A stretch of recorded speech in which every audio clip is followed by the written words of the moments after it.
evening. Welcome to Vibin with Ashley Live. I'm your host, Ashley Live, and this is episode 249 of my show. I'm so very excited for tonight's guest. The amazing Catie Egan is joining me on this show, a New York based singer songwriter with roots in Long Island. Catie's been writing, singing, and performing since she was a kid. By 13, she was already playing open mics across the city, turning her notebooks of poems and stories into songs that connect straight from the heart. With over 300 shows under her belt, from the Bowery Electric to Mercury Lounge, she's made her mark on the local music scene, blending folk and indie sounds that explore love, heartbreak, and growth. Catie's currently recording new music and continuing to share her story one song at a time. So she's in the house. We're ready to do it. Let's bring her on in. Hi, Catie. Hi, Ashley. Thank you so much for having me. What an intro. Thank you. Of course. Catie, you've been doing so much, and thank you so much for coming on the show. Oh, no. Thank you so much for having me. It means so much. It's always awesome to just talk with a fellow music lover, which is like how we connected. So this is great. Thank you. Yeah. So for people watching that don't know this story, my friend and I were at a local bar in New York City, and Catie happened to be performing that night. You sounded amazing. And I was like, I have got to talk to you. Thank you so much. Yeah, it was so awesome when you came up. Just like it's the thing I love most about gigging is the community aspect of it. So just connecting with other creatives is so much fun for me, and just hearing about the show that you have and how much passion you have for emerging artists and musicians. It was like a no-brainer to come on. So thank you again. Yes, of course. And please tell the people that are watching right now, as a musician, okay, so when you're gigging anywhere, doesn't matter where you are, when someone comes up to you and is like, hey, you sound good. Oh my God. Like when they come up to you and they clap and they like pay attention to you, just can you please tell people what that means? Because I support musicians when I go out. I'm like the loudest person in the room, but like, I love. please let people know what it feels like when somebody approaches you at a gig. 100%. Yeah. I'm so happy you asked that question because like you said, I've done about 300 gigs. Who knows? It could even be more. I think I've lost count over the years. But, there's some gigs you play and you kind of like, you read the room very early into the set. And, there's sometimes where you're just background music, which is totally fine, and there's some cases where you're just there to, kind of lend some background music to the crowd who might be eating dinner or just getting a few drinks. But then there's other gigs like at that place where we met, Greats of Craft, just down the block from my apartment here, where it's really like a listening crowd. And those are always the best gigs, in my opinion. And it's always such a warm feeling when somebody comes up and recognizes the craft you're doing. Like sometimes you finish at these gigs and people say like, great set or good job. And obviously those compliments are always like something I'm grateful for. Something you mentioned, I think, was when you came up was you were like, I liked your version of Sympathy for the Devil by the Stones. Yeah. And to me, that's like, again, like one of the best compliments you could receive because it showed that people were actually listening and it showed like that I did try to switch up that version there. It wasn't just like straight to the recording. So yeah, like to answer your question, it's a very warm feeling because, the gigs are the same after a while. It's same set and you're playing a lot of the same songs and you kind of like get into the flow of things and the routine of things. But being able to connect with the audience and like connect with the community around you is like the most rewarding part of playing these shows. Definitely. Yeah. And I loved your rendition of Sympathy for the Devil. I really don't feel like a lot of people cover that song. Mm-hmm. And I loved a female voice on it and just kind of like the folk rendition you had on it. Because that's an iconic song, right? We've heard it many times, but as I said, I loved your rendition. And I was at a table with one of my friends. We were working and I was like, oh my gosh, I got to go talk to her. That was so good. And it just so happened that you took a break. So I was like, perfect timing. Yeah, that has tended to be now the closer of set one, because I just have so much fun while doing that one. So yeah, I must have been right before my break. But yeah, it's funny you mentioned that, because I do try. The cover gigs are so fun, but there's obviously like a set there's like set songs that like everybody wants to hear, like everyone wants to hear Wonderwall, everyone wants to hear I don't know, Iris by the Goo Goo Dolls and stuff like that. But as I kind of really invested myself more in like the cover gig scene, I was like, how can I make this like more fun for myself but also the crowd? So yeah, Sympathy for the Devil is not something that you typically hear like a like young female singer doing. So I did try to like, I was like, how can I cater this to like more of my sound and kind of add that like acoustic rhythmic pattern that I tend to put in my original music as well, and do something that cater towards my voice, but be a little bit like a shock factor for the crowd, because it is such like a loud classic rock song, but then it's just like me with the acoustic guitar up there. So yeah. I'm glad you took a liking to it. Thank you. Yeah, but you put your little spin on it. You did it, and I'm so happy I was able to like. I don't know. You feel like when you're in New York City, you're doing like all these random things, and for us to be in the same place at the same time and meeting at a song, and it's just like it's kind of just like, oh, perfect timing. Like I needed to be there for a reason, and you need to be there for a reason, and it's probably to do your first interview. So yeah, no, it's so great. Such an organic way of how it all happened and how we met. So no, thank you so much for coming up and connecting. Yes, of course. And guys, just goes to show, if you're out, if you hear live music, go up to the performer, tell them good job, thank them for being there. And it's always nice, like when you can put a name with a face and you can be like, oh my God, I met like 5 new people tonight. Yeah. It's definitely the best part of the job. It's something I now that I've been like years doing it, I've come to the conclusion that like it's so much fun. Don't get me wrong. Like those 3 hours where you're on, or 2 hours, whatever you're playing, is like the most joyous, like incredible feeling.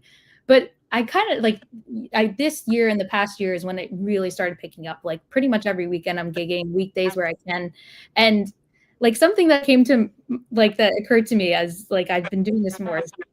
The actual gig day is like a very lonely day, which sounds very strange because you're doing what you love and you're in front of an audience for those 3 hours, but the day itself is like you wake up and like it's gig day, like you're preparing everything in that day for those 3 hours.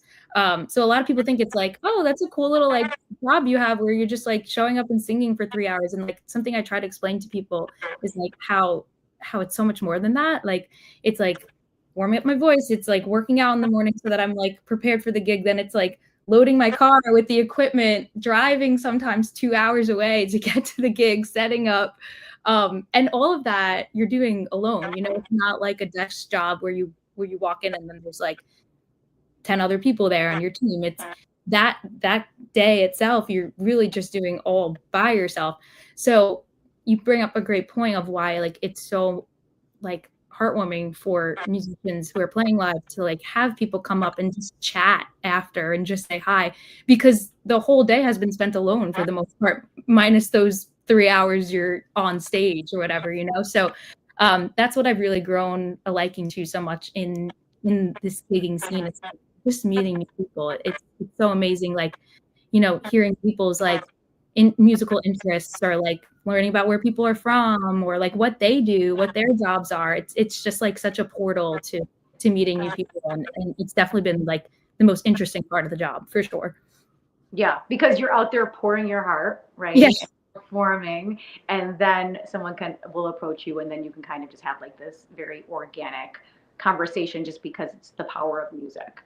100%. And I believe that. I'm so happy you said that too, because there is like no greater connector in my head than music. I mean, like, why did we meet? It's because like we both bonded over a song. Right. And like I've learned so much about you just in our chats leading up to this, about like your past in music and your current in music, and like how passionate you are about it. And I just feel like it's really is like such a universal language. It brings so many people together. Yeah, I love music for so many reasons. It's just got me through some of the craziest times of my life. And I know with you as well, because I feel like you've been writing and journaling from, right, a very young age. And so, like, how does your writing process differ now than to compared to the earlier years? Yeah. It's funny because growing up, when you like enter first grade, they're like, what do you want to be when you grow up? You have to like fill out one of those questionnaires, and like, most people are writing like astronaut, like, I don't know, like firefighter, stuff like that, like the typical jobs. And I don't know why at like 6 years old, I put author. Interesting. Yeah, because I loved, which is like kind of weird as like a young kid to be like, no, I know I want to be an author.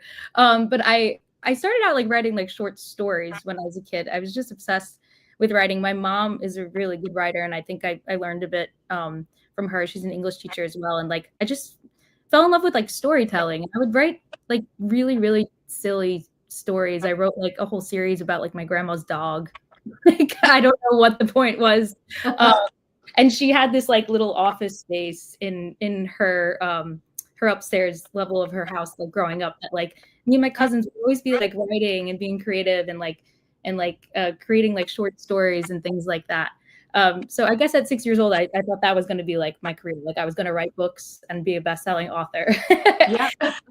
But also at that time was when I was learning music, and I joined like choruses and choirs, and then shortly after I started learning the guitar. So I guess at that point, I saw kind of like a bridge there. I was like, okay, I love playing guitar and I love singing, and I also love storytelling. So I guess just naturally, and then also like growing up listening to so many singer-songwriters, I was like, this is the path to go.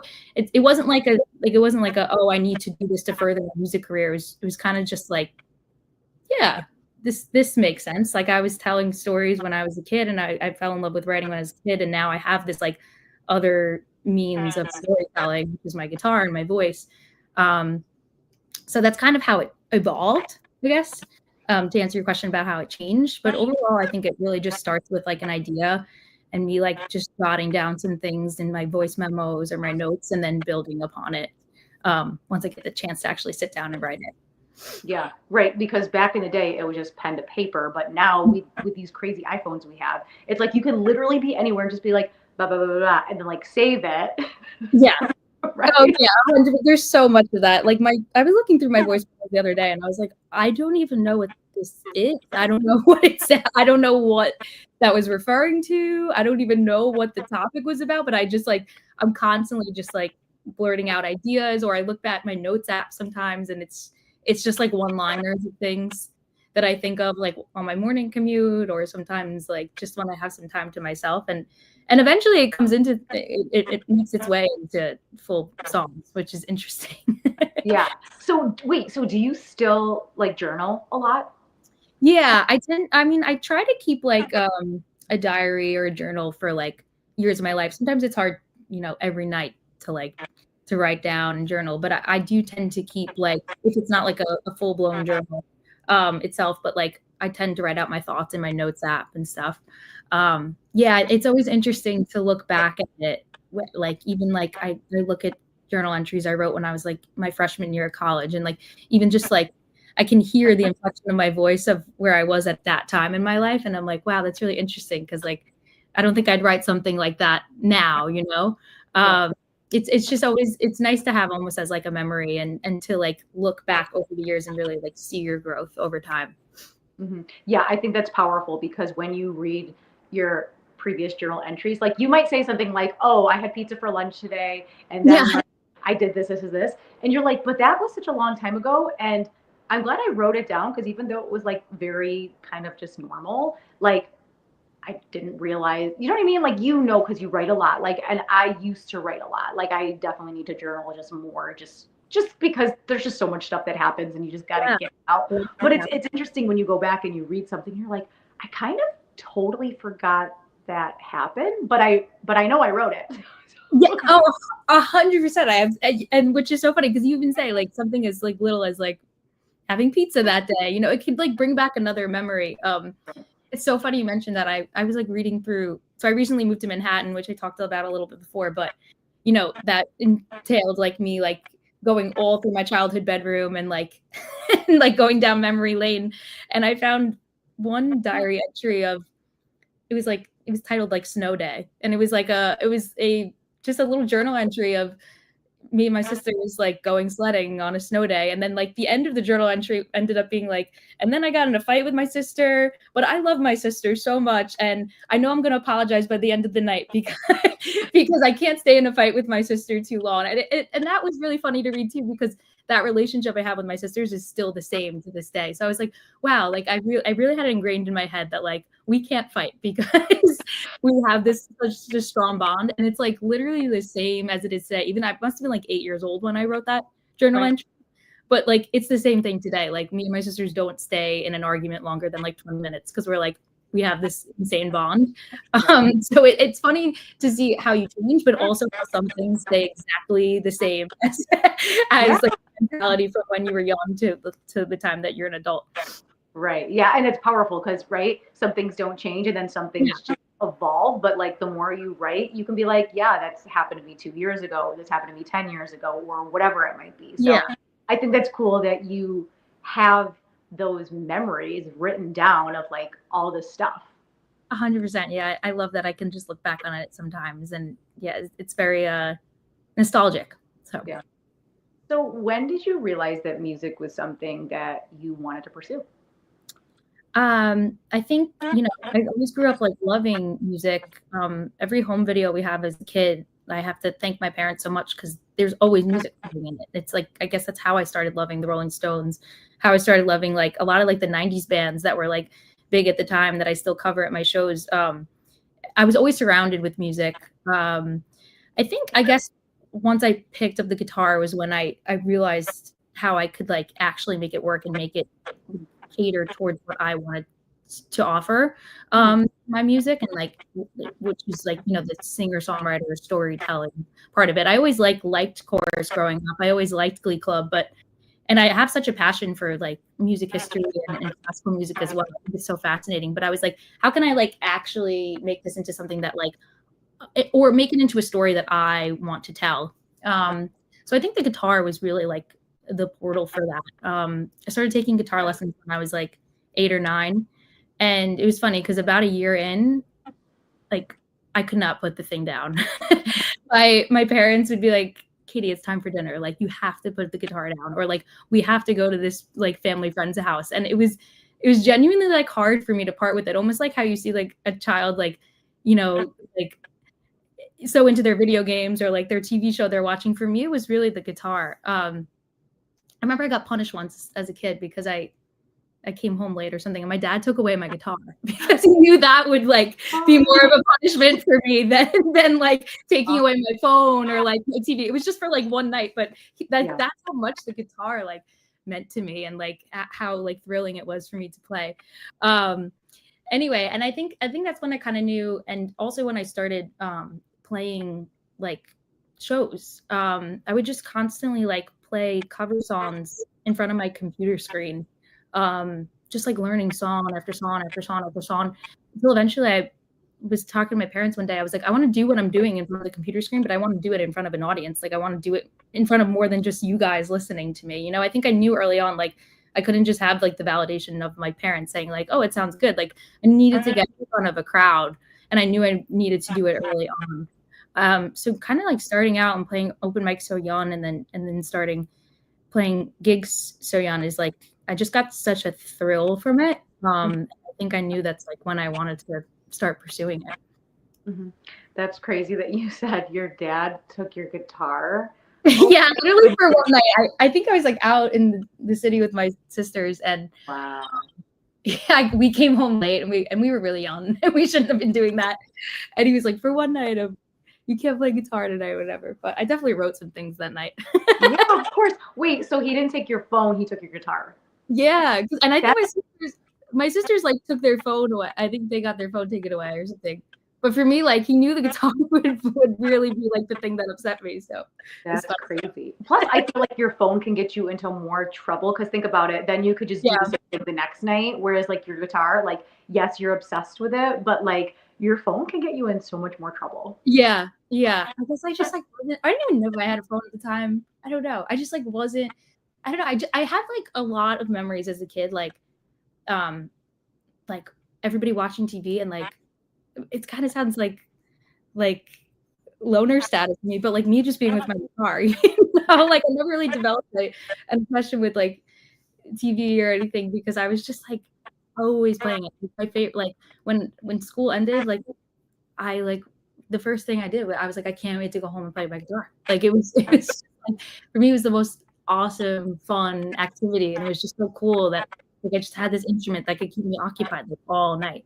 Yeah. I fell in love with it, seriously. Yeah. I love the obsession with it. Like, Yeah, it's really an obsession. That's a good way to put it. It's definitely but it's a healthy obsession, right? Because you could be obsessed with a lot of crazy things, Right. but your obsession is your guitar, and then it's your outlet, and it's your drum, and it's just like your way to get through things, but you're also doing it in a very creative way. Yeah, absolutely.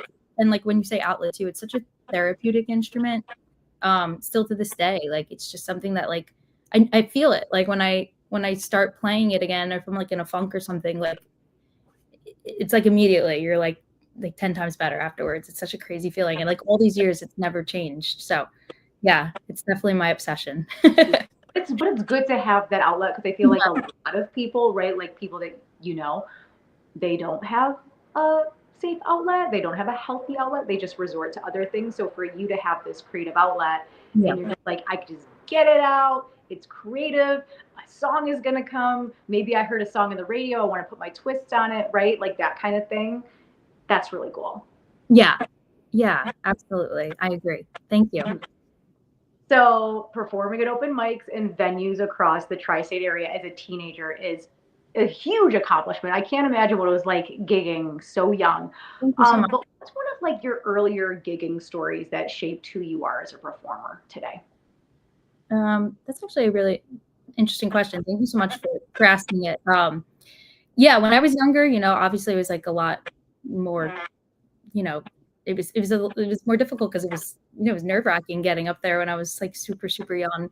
And I really do have to thank my parents for that because like I genuinely was like 12 or 13 and I was like, I want to play in front of people. My parents were like, we're all down for it. They were 100% supportive, but they were like, where are you going to play? Like bars are like 21 up. Like, where are you having this experience? And I was like, please call the bars and ask them if I can play. Like say that you'll be there and you'll buy a drink. And like, after a while it became a thing. I have to say my dad, I call him my dadager.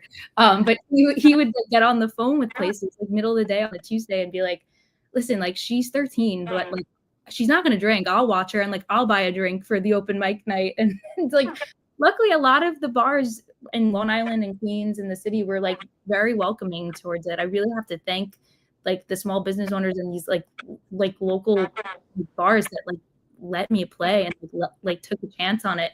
And heading into those scenes so young, it was really like beneficial for my learning because I learned like what else was out there. Like the best way to start was doing those open mics. Like every night I was surrounded by people that were like a million times better than me. And I loved it because it taught me how to really hone my craft, and I was like, on stage with people who also were like gigging for like 10 plus years or like had their music out or like, I don't know, really had a name for themselves on the scene. And to me, that wasn't really like intimidating at all. It was like, for me, it was like really great learning experience. And I remember this is definitely something that shaped me. It was a little bit of a negative thing that happened, but I was playing at a bar in Astoria and they had the most awesome open mic night. And the owner was so nice. He didn't ever care that I was underage. He would always let me come play. And, there was always like a order for the open mics. It was like, depending on what time you got there, that's when you got your slot. So the people that arrived earlier, we get a slot closer to the top. So I think I was like 5th or something on the list. And the owner knew that it was a school night for me. It was Tuesday. So I was like a sophomore in high school at this point. And he was like, Katie's young, like she needs to get up for school tomorrow, so we're gonna put her more to the front. And this one guy did not like that the owner shoved me up earlier in the set. So when I got on stage, before I even started singing, he was shouted out from the crowd. He was like, "Oh, great, we have another like Taylor Swift wannabe," or something like that. And it really shook me. I was like 14, 15 years old, and I was like, wow, like I can't believe he just said that. Meanwhile, I was about to go play like Sublime or something. I wasn't even gonna go play Taylor Swift. And it really like taught me that in that instance that like I had to be different and be unique. I was covering a lot of Taylor Swift at that moment, and I love Taylor. She's an amazing writer, but like, to kind of break through that stereotype of like me and just the acoustic guitar, I had to change up my set a bit, which is funny, like how it almost like follows you even to this day, because like you mentioned things like doing Sympathy for the Devil, like cover, which is like kind of rare for like a young like indie singer songwriter. It taught me that like it's good to try new things, and it's good to be like to do something that's different. So yeah, it's like in the moment that I like that criticism, like no, I was like so embarrassed. I like had to get up there after that, but I'm always like a little bit grateful for that night, because it showed me like to kind of break out of my like comfort zone and listen to new music and research new music to spice up my sets a bit. Mm-hmm. Thank you for sharing that, because it's really important to hear. I think you grow in those moments, because at the time you're not expecting that, but you always remember it. And yeah, you do like Taylor Swift, you play Taylor Swift, but to also expand your horizons and listen to different things. And maybe somebody says, oh my God, you should listen to this band, or oh, you cover this, you should try this, or you know what I mean? And then you kind of go back in the catalog. You go into the 80s and the 70s and the 60s, and maybe you find an artist that you're into, right? And it's crazy, because there's so much music out there. And I tell this to people all the time. There's so much music out there, and I'm never going to be able to listen to all of it. Yeah, and isn't that such a shame? It's so sad that we won't be able to. There's so much good music. So I'm like, if someone knows good music, like by all means, tell me who it is. And like, because I want to expand my horizons too, because I don't just listen to one genre, and I don't want people to just be like, oh, you only listen to this. Like, I like it all. I have a palette for it all, but also, right, like it makes you different, because you can play Taylor Swift, but you can play other genres. And like, did you play Sublime that night? I think I did. That's the thing. It was already at a point where like my music shape was changing. I don't think I was even planning on playing Taylor that night. There were definitely tons of open mics where Taylor was like all I played, or there was a point in my life where that's all I knew how to play. But that's what frustrated me the most. I was like, you don't even know what I'm going to play, and you think I'm about to get up here and do Love Story for the millionth time or whatever. But it did almost like reinforce. I was like, no, this is what I have to do. I have to continue seeing other acoustic musicians and how they do something different. And really like expand. If I want to do these sets and I want to do my own sets, I gotta, do a range of things. So I'm pretty sure I did like Sublime or like something 90s that night. It definitely wasn't Taylor Swift, which was like the most frustrating part about the compliment. I was like, you don't even know what I'm about this thing up here. Exactly, because it's a stereotype. So people are like, she's young, she's blonde, she has a guitar, we think she's gonna do Taylor Swift, and it's like no, I'm gonna show you that like I could do something totally different that you're not even expect. Right, exactly. Yeah. So your music blends singer-songwriter, folk, and indie influences. Which artists or albums have had the biggest impact on shaping your sound? Ooh, that's a great one.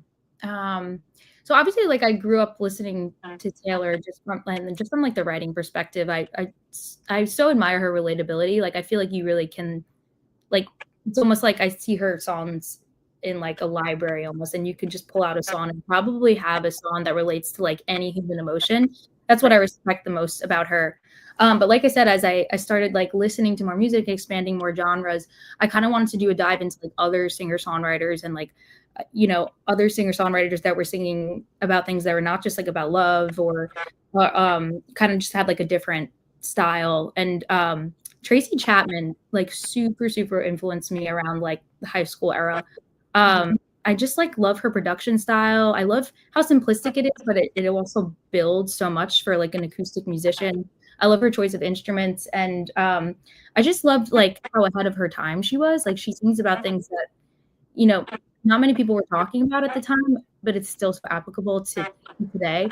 I love her almost like her voice is something that is so unique, and it's like deeper. And as a female singer who's like an alto as well, it's something that almost like gave me like comfort knowing like I could tell stories from that kind of like voice as well.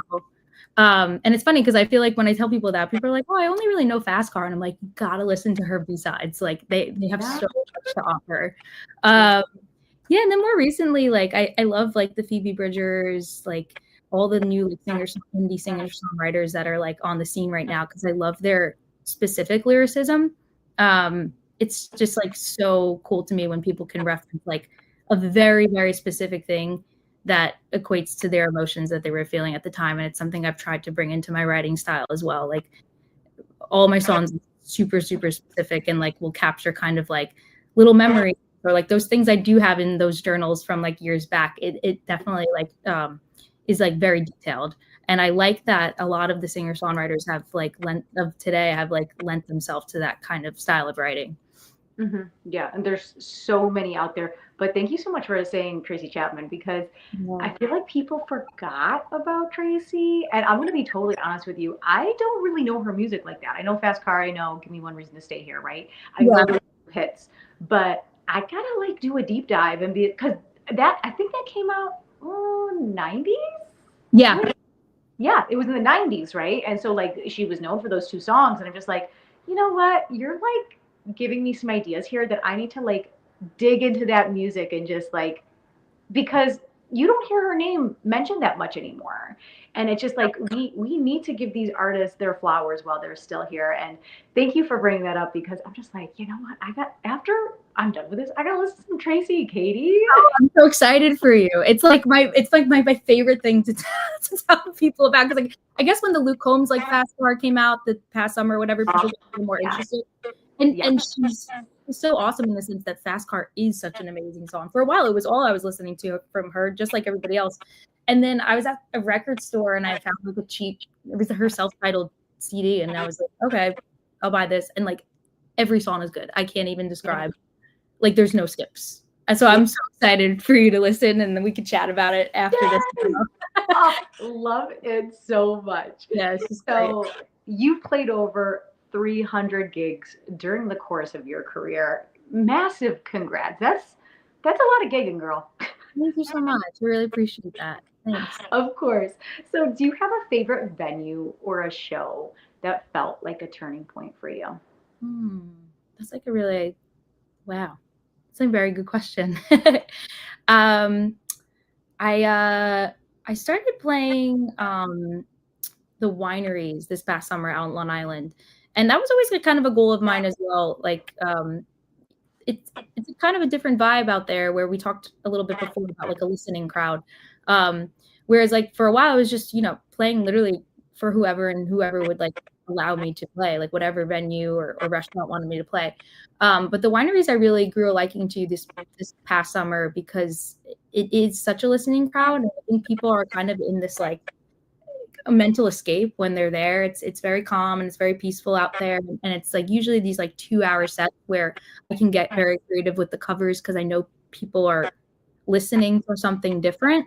And it's funny because like, I don't know why I wasn't playing them for so long. I had so many friends that were driving out there and playing. And then finally I got hit up by one of them on Instagram. And like, I literally remember calling another one of my musician friends on the way home and being like, I don't know how to describe what I just felt. Like it was just such a beautiful feeling. Like it felt like everyone was almost like in a circle, like just listening, and people were just all friends with each other in the crowd, even if they didn't come in together. And like it really did feel like the music was like uniting people, and that's always my goal in these shows. So I think like it sounds, it wasn't anything like crazy that happened at these wineries, or like, it wasn't like, so-and-so walked in and like gave me a deal or something like that.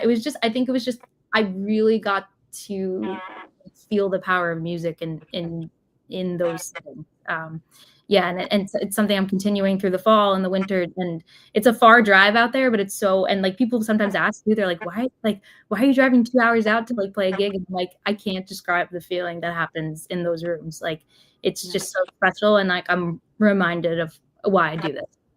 Mm-hmm. That's very powerful. I think you as a musician, you know what feels good, what doesn't feel good, like Yeah. get out of your comfort zone kind of thing. And being in a winery and having that sense of community. And like you said, that's a very powerful thing to be in a room and everyone is just kind of one with the music, listening. And for you to have this like spiritual, intense experience, like, That's exactly how it felt. Yeah. right? Like, you can't describe it to other people. Other people can't feel that. Only you feel it. And you're just like, yep, that's why I'm going to drive 2 hours to this gig. That's why I'm going to continue to do this because it's calling me for a reason. And there's a reason that, like, I'm in those rooms, in those spaces. 100%. I think you totally summarized it perfectly, better than I could. Like, it really is a spiritual experience. And I have this like ongoing joke with my friend too. I was speaking about before. His name's Michael. He plays on the scene as well.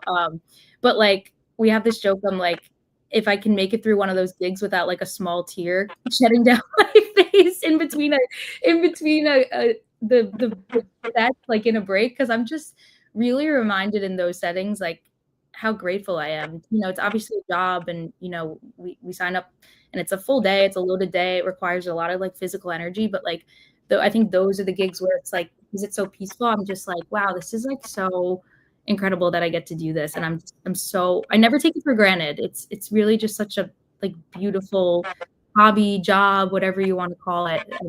And I think those are the gigs where I feel the most at peace and I feel the most in tune with my music. So yeah, I'm always like, I almost made it through the gig without crying, but then I cried a little bit on the way home because I was so happy. Yeah, but I think that's when you feel alive. I think tears of joy, tears of sadness. A lot of people don't want to cry when it comes to certain things. I've actually seen people cry on stage as they're performing, and Always happened. that is powerful, right? Because you're Yeah. feeling something, good or bad, which is making you have these emotions. And I think we as people just need to tap into that more. And it's like, that's where you feel most alive, and that's where the energy needs to be. 100%. Yeah, and I think the crowd can feel it too in those kinds of settings. Oh, of course. Yeah. I was telling somebody a couple, probably recently, I went to go see John Batiste a couple weeks ago at Central Park. Awesome. So good. And when I described that show, so it was at Central Park, it was outside. Okay. And he is smiling from ear to ear. He is bouncing around that stage, but then he goes over to his piano and he plays a little classical and then he throws a little like jazz into it. This man does not stop smiling. He is smiling from ear to ear. He genuinely loves what he does. And it is magical to see that on stage. And I was like, oh my God, like I felt it. And I was like, this man loves it. He breathes it. Yeah. And even you see interviews that he does, because he just I believe he's still on tour. But you see these interviews and you're like, oh my gosh, he's so powerful. He's such an amazing person. But seeing this in real life is like next level. So when you see a performer up there that's passionate, that is crying, that is smiling, that is completely, you know what I mean, mind, body, spirit involved in it, like, we can feel it, you can feel it, and it is just, it's very intense. Yeah, 100%. And I'm so glad you got that experience when you saw him, because it's refreshing too, you know, to know that like musicians who are, you know, even at that level, like performing for like you know, like thousands of people, are still so joyous doing what they do. And you know, like going to see live music is like an expense. So like you want to see a show where like the performers in it. And like I said, it's just so nice to see that like musicians who have even like made it to that level are just really, really enjoying it. You know, just the way a musician would be starting out playing at bars. So I'm glad you got that experience. That's all. He's awesome. Oh, he's so good. But it just made me think, like, when you feel something, when you're passionate about it, lean into it, cry, smile, whatever you got to do, because we in the audience can feel that. Right.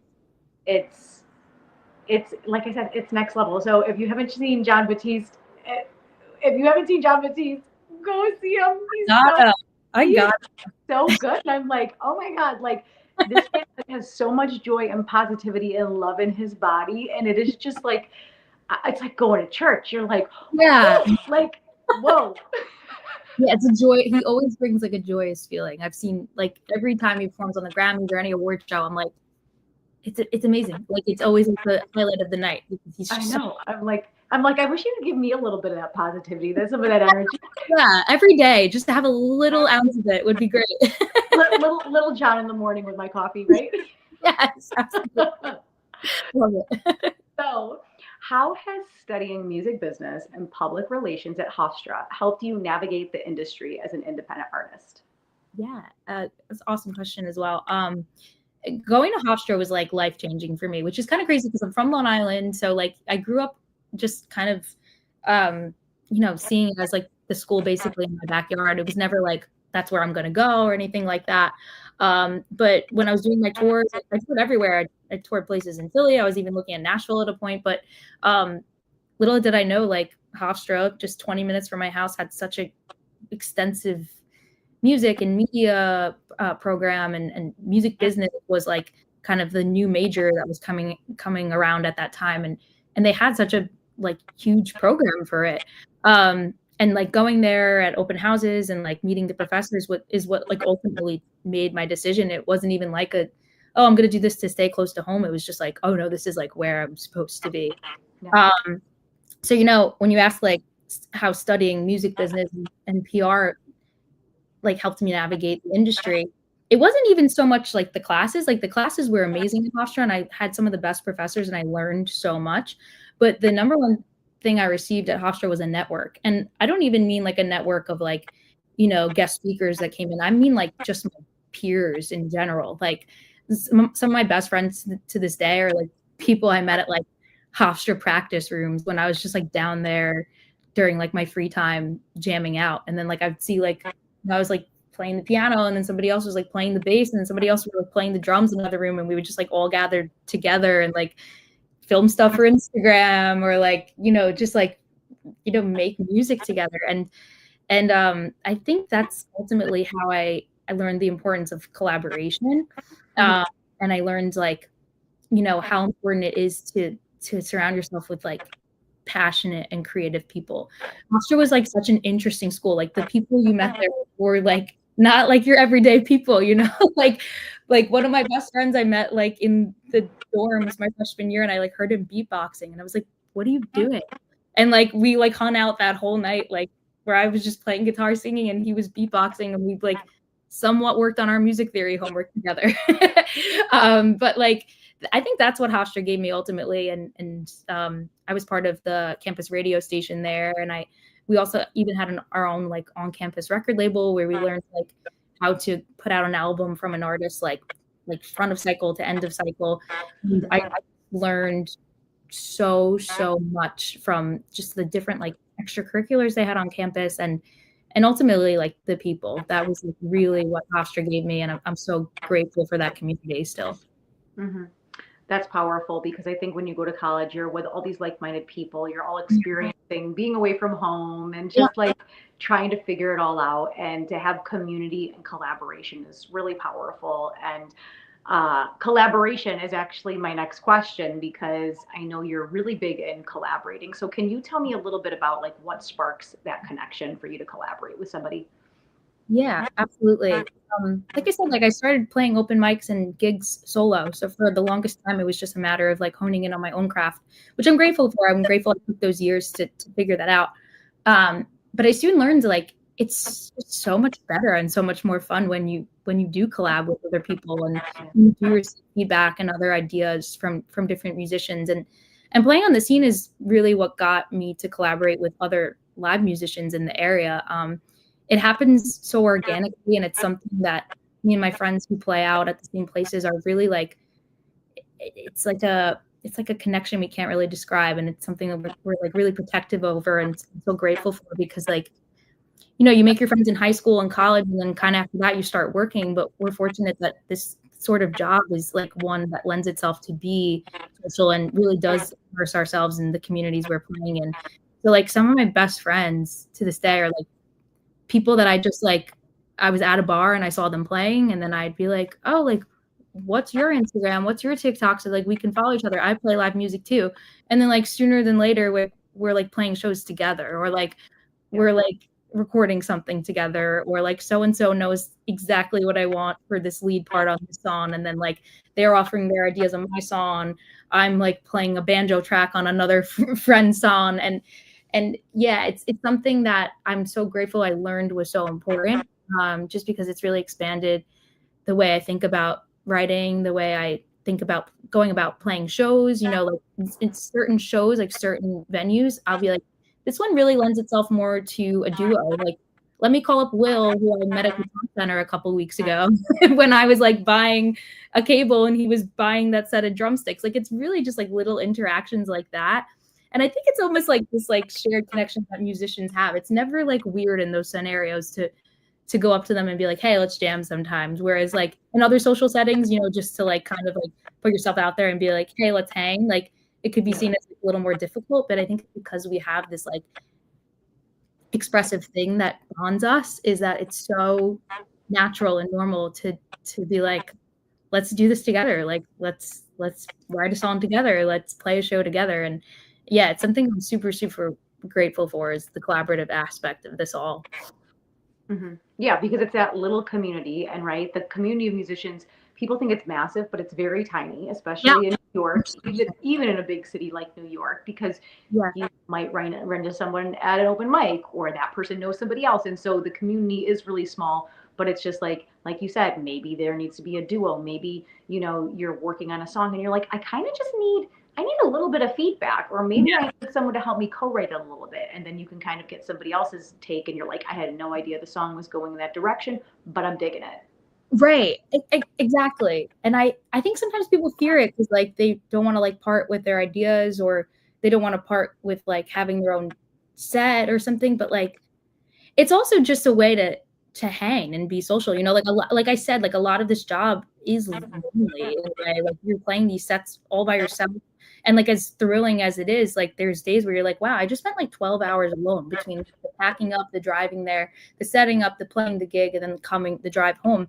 And like to have a collaborator and ultimately like a friend up there is, or even in like a writing session, or someone to give like feedback, is like so important and like so good just for like me mentally, as well as I like continue on this like path. So yeah, because then you can share your stories and be like, hey, I was doing this. Like, what do you do? What do you do when you have writer's block? Or, oh, how much are you writing? Or, oh, do you know a good producer? So, like, it's just good to bounce ideas, because I think sometimes, like you said, like when people go to work, you have friends that you work with and they know things about your job. But then when you tell people like your family and other friends, they're like, I have no idea what you do or what you talk about. So it's good to have that community of people in music that they look at you and they're like, okay, well, I don't know exactly what you're going through, but like I do know somebody who I could connect you with that you might be able to bounce these ideas off of. 100%. Yeah, it's just so helpful to have as well. Mm-hmm. So you also did radio while you were in college. How did that experience shape your understanding of the industry? Yeah, definitely. I dove like right into the music department. It was a really cool station, WRQ. We were like the flagship station of the Islanders. So there was a lot of students that were like going for the sports management route, and then we also had an incredible news line too. And some of my best friends as well are like now working for like major news networks through that program. But I was kind of like the outlier there. I was like, I want to go write for the music. Like I want to like be the disc jockey, and I want to like interview bands and stuff like that. So first of all, the first thing it did for me was honestly just opened me up to a world of music. There was so much music in our libraries, and like, you know, you had to do the music slot when you first joined the station almost as like your entryway, and to then do like news and sports. And a lot of people were like, oh, I don't want to sit here for this full hour and just do the music slot. And I would literally sit in the studio for like 4 hours just like playing music, because I love the music slot. I was like, this is fun. Like I can just sit here and like listen to music and then go on the air once in a while and like, you know, announce myself. I loved it. So that was the first thing it did. Definitely helped with my cover gigs as well, because like I learned so much more music doing all the different formats there. And then second of all, I actually learned about like how radio stations and record labels and promoters work together, because I became the music director in my second year. And I was like, you know, they call the program director like the gatekeeper of the station. Like you're ultimately choosing what the sound of the station is going to be, and you know what goes into rotation every single week. And And that was such a cool, rewarding feeling as like a 19-year-old, like speaking with these like indie labels and promoters and like hearing their pitches for these upcoming bands, and then working with the team to decide what we were going to start singing. I learned so much about how like that kind of business works, but I also just like found it so cool that we as college kids were deciding like what eventually would become like some of these major alternative bands that are playing on commercial radio nowadays. And it's funny because like I'll hear bands on the radio, like on alternative stations that like everybody listens to now. And I'm like, I think I like interviewed that band when I was like 18 or I was like, I remember like when this was like a small thing. Now it's really inspiring to me as a musician as well, but it's just so cool to like have a hand in that. Yeah. Yeah, so I guess that's ultimately how like it helped, with my own music, but also just learn about the industry as a whole. Yeah, I think when you're working in radio, you're right. You get to know the back end of everything, but then you're like, oh, but these are the songs and these are the artists. And you're just like, you listen to things outside of your comfort zone. You're like, I'm not familiar with that artist, but I kind of like that song. Or maybe I don't like that artist, but I do want to listen to other songs because I think sometimes there's artists that you might hear one of their songs and you might be like, okay, I don't love that song, but then you listen to a couple other songs, you're like, but I like the B side. I like the tracks that aren't the single. You know what I mean? Right. It really, and especially in college radio too, they prioritize the album so much versus just the single, which is cool because you're almost like trained to really listen to the full thing, which unfortunately I feel like with music now we're so like single focused. I shouldn't even say unfortunately, but it's just the way the music has evolved. And college radio still kind of has that like album mindset, which I think is awesome. Yeah, albums used to be a thing back in the day, which I loved because it was amazing just listening to 10 or 12 tracks. Where now I feel most of the time people are just like, oh, my single comes out, at the end of the month. And yeah, I think we are in a very single heavy society because I feel like people don't want to listen to a full album anymore. Like the attention span is not there. We have things like TikTok and Reels and shorts, and people are like, you got to hook me in like 24 seconds. Yeah, and I almost feel like people are writing to it as well because they're like trying to get that shock factor there.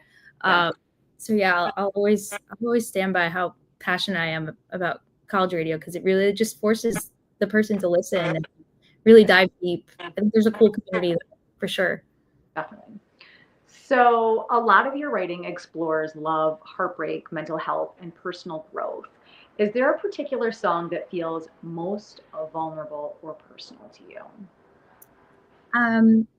Yeah, I would say this song I have that I wrote when I was 19. It was called Miss Smiley. And it was written about a period of my life where to the outside, I feel like everyone thought I was like really on top and like really doing well. Like I was like a sophomore in college. I had like that cool job at the radio station and I like really got to know who my friends were. I really made it a point to like know everyone on campus. You get like settled by your sophomore year and you're like, you feel like, you really like, you have a sense of belonging. And my gigging was really picking up then. I had like entered a relationship, like everything like to the outside was like, wow, like Katie's doing really well. Like, this is awesome. But there was like, I was like, I feel like the way I'm being perceived is maybe not exactly necessarily how I'm feeling deep down. And I grew up such a happy kid. I'm such a smiley person. I really do try to be so positive and optimistic about all things. And I still try to keep that mindset. But I think around the time is like when you're, 19, like you're really settling into like who you are as a person. And I was like, wow, like some things just aren't good. And for me, that was like a really foreign feeling because I never really like allowed myself to have that mentality. It was like always just like, perk up, like smile, cheer up. It's all good, And it sounds silly, but it's like, really kind of like recognizing some things that were off or some things that like I wasn't happy about with myself or like that I was just like internally sad about. I never like registered until like 19 years old, which was weird and strange.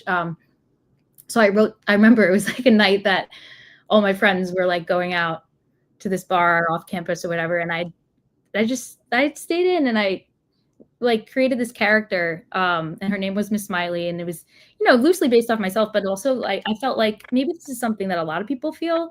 And it's just about, about this character who kind of, to everyone from the outside, it looks like she's doing well. Like she has all these friends and like, she always knows the right advice to give. And like, she's, like performing, she's on stage, but then like when the curtain closes, maybe something's not all right there, maybe not everything's all right. So I kind of just wrote it as like, a means of dealing with my own kind of like things I was going through. And it was like a very therapeutic process. I never really thought I'd play it live or anything. But it was funny. I grew more of appreciation for it because right after that, I wrote the song in like February of 2019. And then if you remember, it was like COVID, the pandemic broke out like pretty much a month after that song was written. Mm-hmm. And I think everyone's mental health was challenged a bit in COVID. Mm-hmm. So like about a year or two after that, when I could start playing shows again, when things started opening up and it was safe to play shows again, I kind of was just like, let me go out and smiley, like see how people react to it. And the reception was like really, we talk about how like, someone coming up after a show means more than I can describe, but the reception of that song was like really, really heartwarming because people were like, I don't know exactly what you were writing about, but like I felt that way like during COVID, and like I feel those things, whether it's like a Miss Smiley or like whoever Smiley, and that was just really kind of a turning point for me as a writer too, because again, like I wasn't writing it and it was never meant to be performed. It was just something I needed to get out of my system in that moment. And then kind of hearing people's like reaction to it was like, oh, this is something that maybe has more to offer than just like kind of what I was dealing with at the time, So I always like to, kind of, tell that story because it's funny how writing plays out and even how like, I wrote it pre-pandemic, but then like something that changed everybody's lives, like the whole world changed, and like, everybody's mental health was affected in a way. It's funny sometimes how that timing works out, and you never know if you're writing something how it's going to affect you or other people later, so it was just something that was eye-opening to me in the writing process as a whole, is like how those things it can kind of like shape and evolve over time. Yeah, that's powerful because nobody knew COVID was coming, right? And then it brought out all these crazy emotions in a lot of people. And right, like you were going through your own thing, but then when you're performing a song so personal to yourself, you get people that are just like, hey, that song really speaks to me. Like I felt that way. And of course, COVID took us through some craziness, right? Like we all had our own COVID experience. We know people that got sick or passed or whatever it might be. And it just kind of like we're all alone in our house. And it was such a crazy time to think about, like looking back, right? Like so wild. It is really so wild. And I always like listen to that it was like 5 years ago too. Obviously like it continues even still to this day, but like the breakout was like 5 years ago, and it really like, I mean, for me, I was in the middle of college, and like it was like it changed everything. It changed everything, and like it's crazy to think about that. It was like technically like 5 years ago when it all happened, and we're still affected by it today. But yeah, it's definitely a song that I never saw it then connecting to that kind of whole part of people's lives. Mm-hmm. But then the most personal songs, right? Even if you think of yourself and what music you're drawn to, some of your favorite songs or songs that stuck out did come from a place of heartbreak or trauma or whatever it is. And so sometimes we need to go through those traumatic things to, right, get through it and help other people go through it, because by that song, writing it and performing it, you're able to touch so many more people. Well, thank you. I really appreciate that. And yeah, it's obviously you always want the relatability aspect. And again, it's just like in performing, it's all a means of like trying to connect with the community and trying to just like kind of find some sense of connection in this crazy world. I really do believe that music can, despite what's going on in the world, it's something that can bring us all together. And something I get so emotional about so often, because I'm like, it really is just such a powerful gift we have as like human beings to whether play it or listen to it or enjoy it or have an appreciation for it.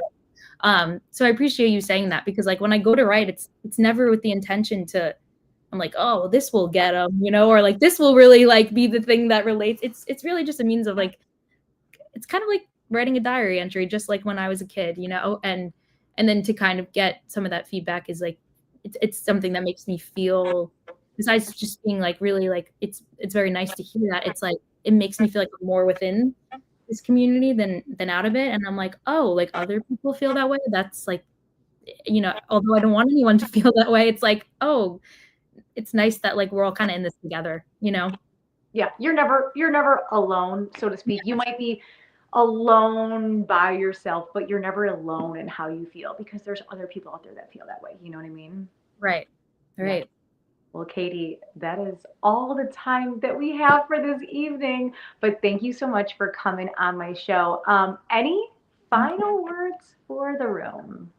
I can't even think right now. I just think it sounds so basic, but just, yeah, immerse yourself in music, listen to music, go out and see live music. I think that's my number one thing. It's obviously people are seeing some of their favorite artists, major label artists, which is so awesome. And I love that people are going to see those shows, but like immerse yourself in the local community. Like you never know what, these kind of like emerging musicians have to offer. And it means everything to them when you come out to these shows. And like, you never know what kind of community you're going to find there that night. You never know what kind of set they're going to bring and what kind of music they're going to put you on to. I think it's really, really just so important as like this industry changes more and more and more to just go out and see live music, support local musicians.